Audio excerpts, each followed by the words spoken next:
6 months ago, I was a ghost in a tailored suit, waiting for the world to realize I didn't exist.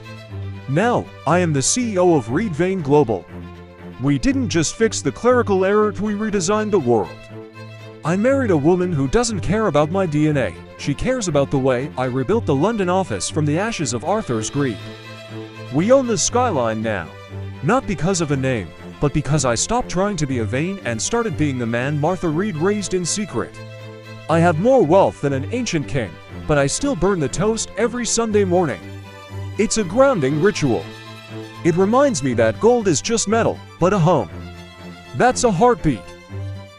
I used to paint on napkins. Tina now. I own the galleries that house the napkins. I married a Rebelo woman who saw the Vane ring on my finger and told me it looked better as an earring. We live in a villa that makes the Vane estate look like a gardener's shed. Okay, but my studio still smells like the Reed Cottage cinnamon and turpentine. I'm the blood heir, but Julian is the brain. We've combined the ivory tower with the artist's soul. We've automated the industry and humanized the profit. We're not just rich, we're influential. And the best part, Arthur is a footnote in a history book I've already burned. The silence of this house used to be heavy. Now, it's expensive. Martha and I spent the morning discussing the new foundation wing.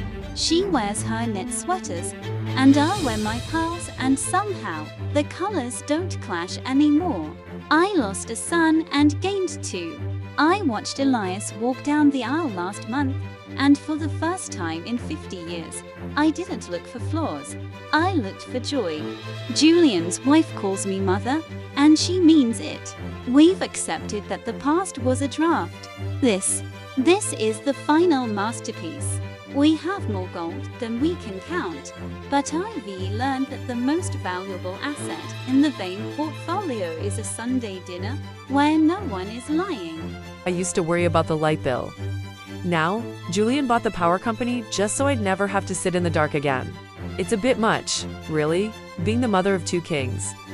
But when I see them together, arguing over the new museum's layout or Julian's latest acquisition, I don't see the suits or the billions. I see the boys, one who was stolen and one who was hidden. They've forgiven the hospital lights for going out. They've forgiven me for not knowing. Eleanor and I were the anchors. She handles the legacy, I handle the heart. And between the two of us, these boys are finally, truly wealthy. The merger in Dubai went through. We officially have more liquid assets than the treasury of a small nation. Are you happy, brother? Or are you going to complain about the corporate aesthetic of the new headquarters again? I'm going to complain that the boardroom needs more windows. Light is free, Julian Evan, if we own the sun. I saw the quarterly reports.